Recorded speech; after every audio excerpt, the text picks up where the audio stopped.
Welcome to Leading with Curiosity. Command and control leadership is dead. We interview leaders, entrepreneurs, and executive coaches challenging old paradigms and fostering cutting-edge leadership. Here's your host, certified executive coach, Nate Leslie. Hey listeners, welcome to Leading with Curiosity. My guest today was the Director of Finance worldwide for Apple. He went to Princeton, has his master's in engineering, did his MBA at Stanford University, worked decades at Apple in big leadership jobs, and one day, the arrival of a new family member realized it was no longer sustainable or what he needed. Rusty Gaillard is an executive coach at Silicon Valley Dream Builders. I love this conversation with Rusty. We explore what it is in your life that you're moving towards. What kind of life do you want? How a coach can help you get there, but that's all within. What questions do you need to be asking yourself that you're currently not? We look at his career, which on the outside was a very successful career. And we explore this idea that there's different ways of doing things, and the status quo or what you thought you wanted isn't always the thing. We explore leadership and this idea of helping people feel seen, heard, and understood as leaders, and leaning into difficult conversations with courage. Covered a lot in a short amount of time. I hope you like it. Here he is.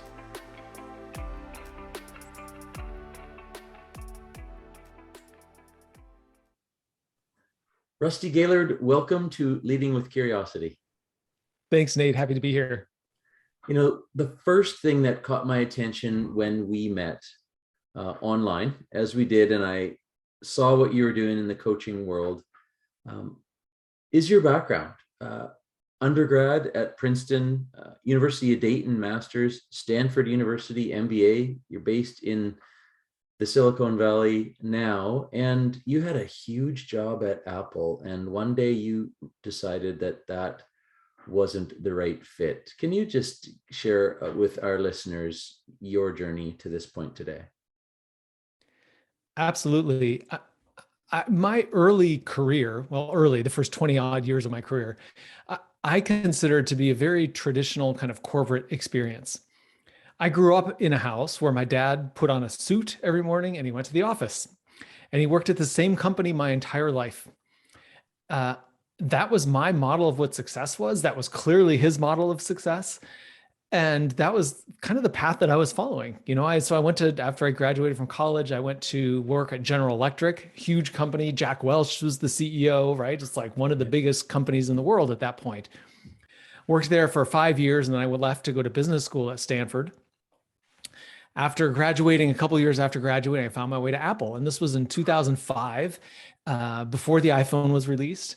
And I was excited to be there. And, at this point in my life, so much of my energy and my self-identity and everything was tied up in my career. What mattered to me was checking the boxes, right? Did I go to a good school? Did I get a good job? Was I working at a company that people knew about?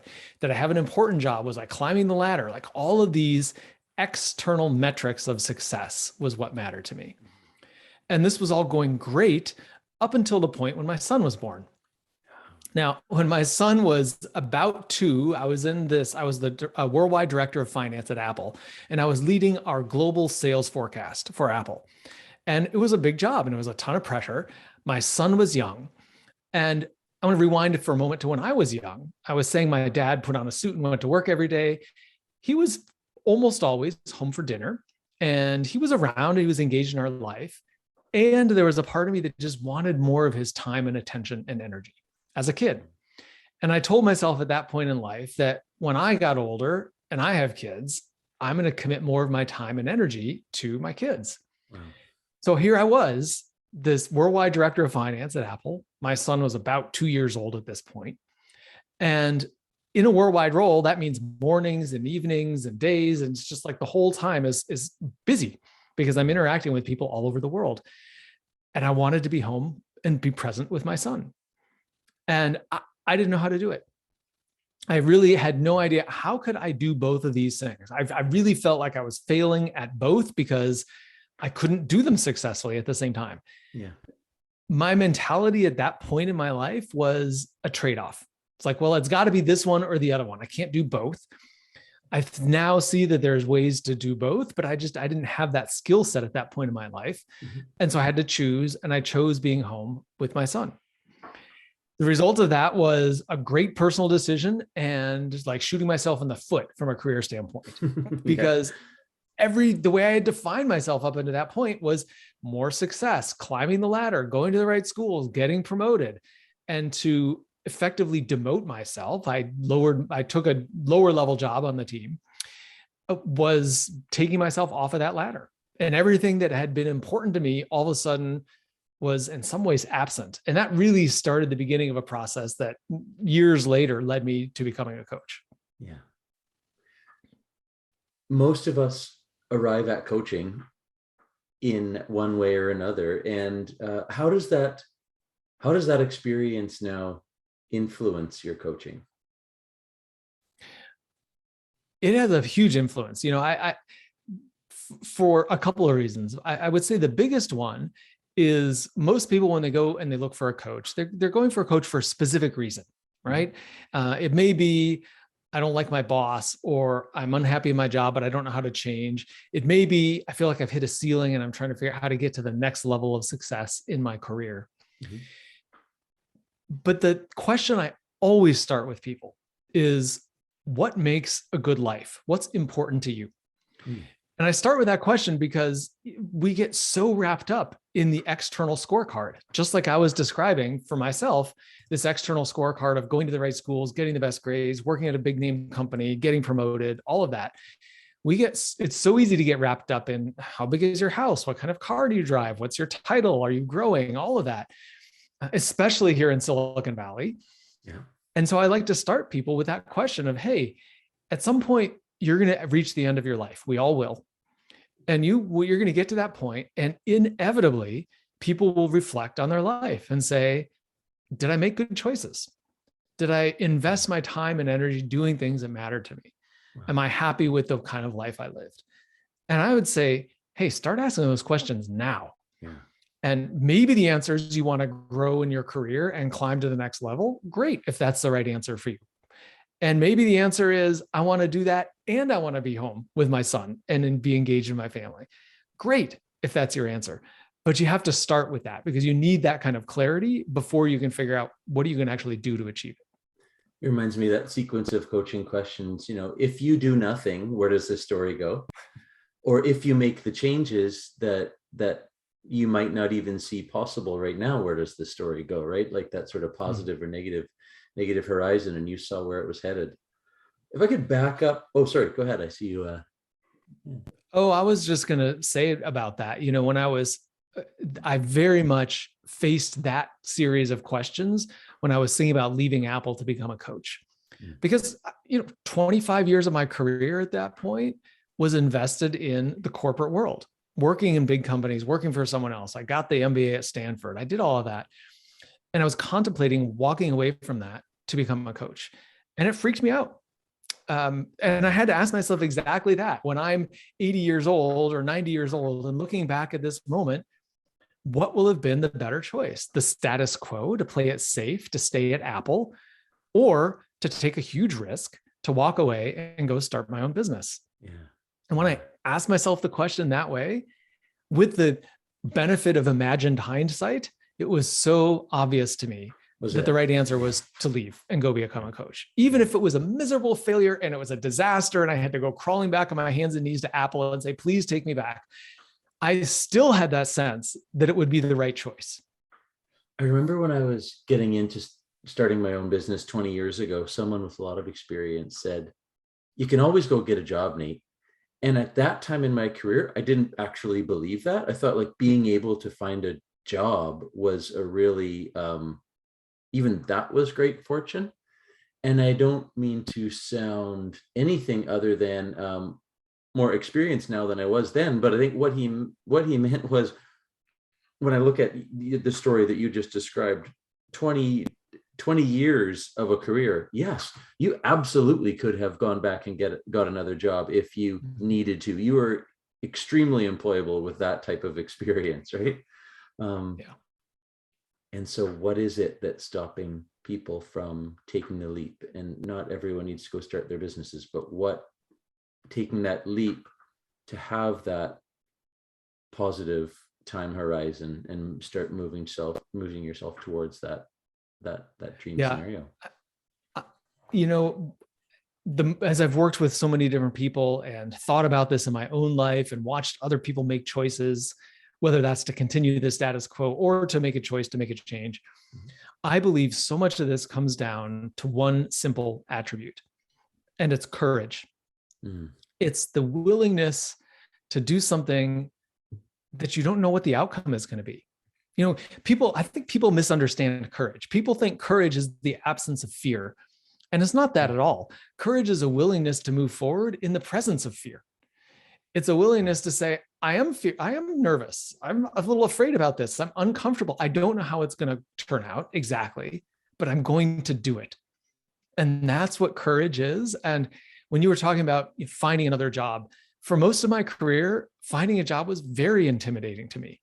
I was always nervous about the interview process and will they like me and will I be accepted, and just that whole process, that whole emotional journey of getting a job. And I think what's changed in me now, when you were talking about experience, is not that my qualifications are different or anything like that, but I've got this belief that it's going to work out. It will turn out. It'll be okay. Yeah. And if I can sit in that belief, that is really a place where courage is born. It may not work out exactly the way you want it to, but it'll work out. It's that same value and characteristic that in our pre-interview, when we were talking about effective leadership, it's having the courage to lean into things when they're uncomfortable. So it's, it's that same line of reasoning and value that we can carry with us in the presence of fear. Yeah. I was watching extreme skiing with my 8-year-old son on Red Bull TV last night, right? And there's these world-class skiers about to tip their skis onto this insane face. And they're like, this is terrifying. And that's what they love about it so much, right? To imagine that we can do these things and lean into these things without fear, like your definition of courage. I love that. It's of course it's there. And how do we do it anyway? Yeah. And I just like to say, you gave the example of the extreme skiing, and we're kind of using my example of leaving a 20-year career to go start my own business. But this exact same principle applies in all aspects of life. It can be sitting down to have an important conversation with your child that's uncomfortable. It's a subject that maybe you're uncomfortable with, or it could be doing something at work. One of my examples was a pretty major project that I was leading that failed at work because I was doing the thing that I was good at instead of the thing that I really needed to do. Because I was afraid. I was uncomfortable. I was uncomfortable with this thing that I really needed to do. I wasn't that good at it. And so I did the thing that I was really good at, and the whole project didn't work. So I'm happy to give more details on that, but it's just an example that this principle applies everywhere. Love that segue. Yes, please tell us more about that, because it ties into this idea of overused strengths, the things that we're good at. We do them sometimes too often or push them too far. So yeah, please do tell more. Yeah. So I was, in this role leading the forecast for Apple. And as a part of that, we were rolling out a new system. We were building a tool to automate the forecast and facilitate it. And what I was really good at, I was an engineer in college. I'm really good at the analytics, the numbers, making sure that the math is all working right. So I was hyper focused on the functionality of this tool. It had to work. And I needed to actually help people do their job. Now, that's important, of course. When you're rolling out a new process, a new tool, it needs to work. You want it to be productive and actually make people's lives easier. What I missed was the whole buy-in process, the whole change management part, the whole, working with not the people directly involved in the project, but the next 1 and 2 layers above them to say, hey, this is what we're doing. This is why we're doing it. Make sure they're on board, engaging and addressing their concerns. Because there was a decent amount of pushback and hesitation and concern.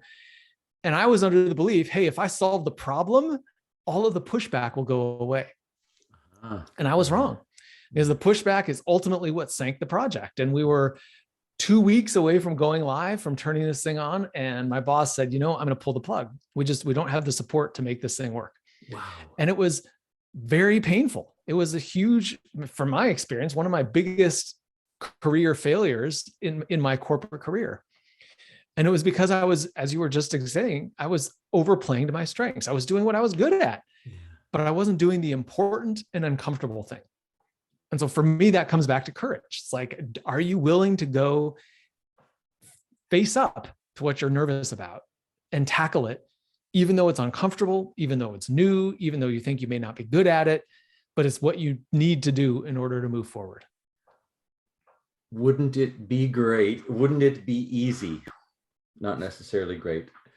Wouldn't it be easy if leadership was making cool stuff that works and then problem solved? If there weren't all these other humans involved as well, who have to suddenly change their way of thinking, right? Yeah. And wouldn't it be easy if you could do only what you're good at?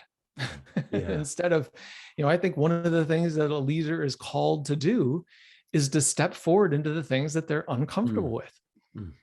Whether you're a downhill skier skiing down some insane mountain, or you're a leader like I am leading a project and having to step forward and engage people in a perhaps uncomfortable conversation, whatever it is, are you willing to do those things? Because I believe that's what makes effective leaders. You have to have the courage to lean into those things, even though they're uncomfortable. I'm starting to think there's an absolute certainty as my experience clips along as a coach that I will have a conversation with someone who's avoiding a tough conversation that they probably just need to have. That's like the one certainty in working with leaders, is that there are conversations that must be had that they're avoiding. Absolutely. Yeah. And I'll just say one little piece on that, which is many people don't even realize they're avoiding it, or they're so used to avoiding it that it's just normal at this point. And I think that's the real value of having a confidant, someone you can talk to, an advisor, whether it's a coach or in some other capacity, but having someone where you can actually talk about these things, that's where that comes to light. And then you realize, oh, I'm not doing that. You still don't want to do it, but you're willing to do it because you know that's what leads to growth. Yes. My mentor in coaching, I was struggling with a client, and after I bitched about it and explained the situation, said, I'm just curious what you've shared about how you're experiencing this client. And I thought about it and I said, I haven't. I've just been working really hard to, win him over and ask just the right question. Well, what might you gain if you shared your experience with him? Well, maybe, so where this story is going. I worked up the courage to share my experience with this client, and 2 minutes later, and from that moment on, the entire relationship changed. And so that question I carry with me often: what have you shared about this experience with this person that you're challenged by? And normally they say, oh no, I just bitched to my friends or my my colleagues or my partner about it instead of taking action, right? Yeah. Well, so I've had that exact same experience with my clients. And the other really cool thing about that is usually whatever's happening in my dynamic with them is also happening in their dynamic with someone else they're working with, right? So it's that same thing that's a dynamic between me and that other person is the same dynamic that's going on with that person in other aspects of their life. And so that's one of the real beauties, is to shine light on it. Yeah. Yeah. If I notice it, there's a highly likely that it's a thing, and that it's showing up in other areas. Absolutely. For sure. Could you back up into your career where coaching was first introduced into your life, that then led you to pursue it as that option that you were taking? Absolutely. Yes. I told you about shooting myself in the foot with my career. So I did that, and I was in that job for many years. And at some point along the way, first couple of years were great. A few years into it, I said, I really want to do work that is more meaningful, where I feel more engaged in my work. Because up until that point, a lot of my engagement came from progression and moving up the ladder. Mm. And since I had taken myself off of that track, I wanted to still feel engaged and like I was moving forward, just not in the same way that I was moving up the ladder. But so that was missing. So I was looking for that, but I didn't know how to find it. The question I kept asking was, what am I qualified to do? Who would hire me? What kind of job can I get? And I literally remember looking at my resume one day and saying, how can I leverage this experience into something I want to do? Mm. And I had no ideas. I couldn't come up with anything. So there were years where I was in that job because I couldn't come up with another path. And I just want to be clear, I had a great job. Apple's a wonderful company. I had a good job. I could manage it well. I was paid well. So there were a lot of really good things about that job. So I'm not making it to sound like I'm some kind of victim here, because I know I'm not. I was in a very fortunate position. And I knew that I wanted something to change. I just didn't know how to do it. And so I felt very stuck in that aspect of this situation. Mm-hmm.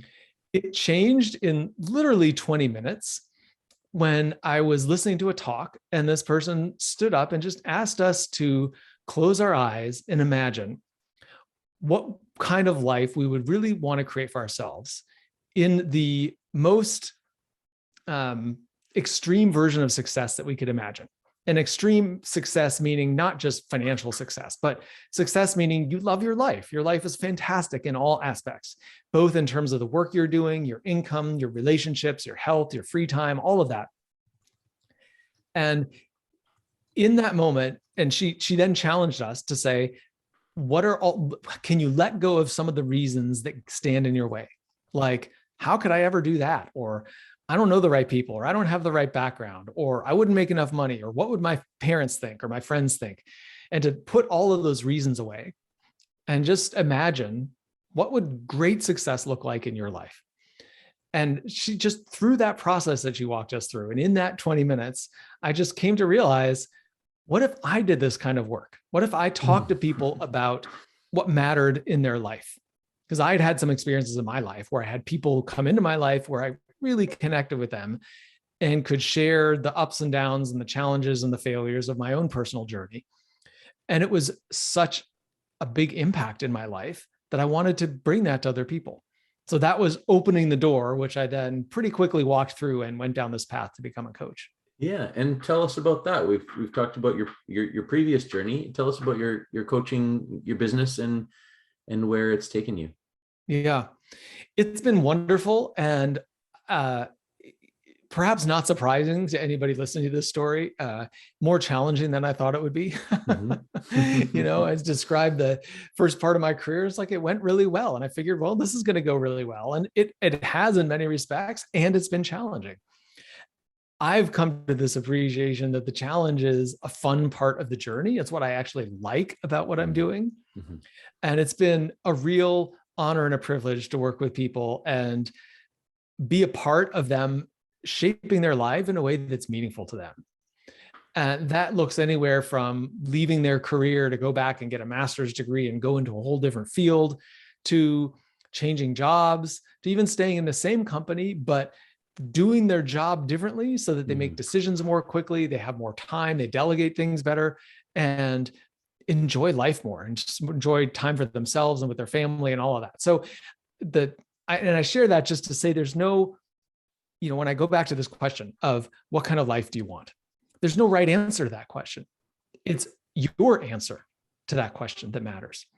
And thinking about, what is it that you want? Because once you get clear on that, you can do it. And that's the part that I love about the coaching work I do, is seeing people realize that in their life is just, it's inspiring. I appreciate that you took it there, because we started with your journey, which did include a big career shift. And for anyone listening, for the first time here or whatever, that's just the conversation that we were having. But much of what we do is helping people do things differently, more meaningfully, more effectively, to increase their leadership effectiveness, to get more, squeeze more out of the experience, out of the team. So it's there's so many places that the journey can go for a coach, but also for someone on the other side of it, walking in step with us, as we say. You know, the title of the episodes often comes at some point in the conversation, and I have a hunch that it's somewhere around the what kind of life do you want? What kind of life do you want? Which is one of the first questions you ask people, and I might even steal it. It really reminds me this is a matter of choices, and even in people in tough situations, it's not just a life of privilege where you get to choose. There is a certain amount, a large amount in people's control that they can choose to think about differently and approach differently, and it's a very tactical and tangible title to a very large topic. Yeah. I've caught something that you've said, and I know it's intentional. I learned it from the very same mentor I was talking about, and instead of but. I think that's a thing for you, right? It is. And it's something that I am very imperfect at. But you understand what I mean. I just did it, but using that things are often in addition to and not opposed to. I just love when I learned that. It really changed my perspective, how to deliver information, how to have challenging conversations, how to hear people's perspectives that I agree with or that are new to me or that I even disagree with. It's a bit of a shift in the conversation here, but when I hear people use and instead of but, I feel like it's worth exploring. What does it mean to you? So I learned it through improvisation. So in people who are in improvisation, and there's people who bring improvisational techniques to business. Right. And in improv, it's always a yes and. There's never a no, because if you say no, it shuts down the conversation. And but tends to shut down the conversation, mostly because it negates everything you say up until the but part. And it's much more of an additive kind of experience of continuing the conversation and seeing where it can go. So that's how I see it. And it's actually quite related to another thing, which I have really adopted and embrace with my clients, the people I work with, is to get out of an either or thinking and to move into a both and. I described when I was feeling stuck in my career because I had this big job, but I also wanted to be home with my son. It felt like an either or decision. It's either going to be my job or it's going to be my family, but it can't be both. And the reality is there was a way to do both. It would have required some courage because it would have required some difficult conversations, some difficult decisions, making some trade-offs here and there, but I could have done it. And I see that now, but it's just my thinking at the time was either or. It's going to be this or it's going to be that. And so helping people to get out of that mindset and into what are all the other ways that it could be? Because of course there are other ways it can be. So start to think about it and start to get curious. What are some of those things? And when you get curious about it, not that you have to do one of those, but you can at least identify them and see if something there is more attractive. So for me, that's another version of the using and instead of but it's a way of opening up the sense of possibilities and looking more broadly than what your initial impression might be. We've gone from this either or career decision that you thought you might need to make. We've explored the power of it from not only a negotiation standpoint, but from allowing people to be seen, heard, and understood, not shutting it down. And then you linked it to having a curiosity about what options might be on the table. A podcast called Leading with Curiosity. I think we need to stop it right here. While I want to keep going a couple more hours, listeners have things to do today, and I'm just going to land the plane right here. Rusty Gaillard, thank you so much for your time. Can you let our listeners know where they might be able to track you down? Absolutely. My website is svdreambuilders.com. That stands for Silicon Valley Dream Builders, svdreambuilders.com. You can find my email there. It's rusty@svdreambuilders. And you can also connect with me on LinkedIn. I'm there all the time, Rusty Gaillard. Thank you. And a big thank you to previous episode guest, Alain Hunkins, for connecting us. We met through his 30-day leadership challenge. Alain was a great interview about leadership being a performance art. And I highly encourage people interested to listen to that episode. And yeah, Rusty, thanks again. Really great to be here with you. Thanks for your time. Thanks, Nate. Thanks for listening to Leading with Curiosity. Please share, follow, and rate the show so that other leaders can make positive change in the world. Connect with Nate at nateleslie.ca. And remember, the brain behaves very differently when encouraged to think rather than told to listen.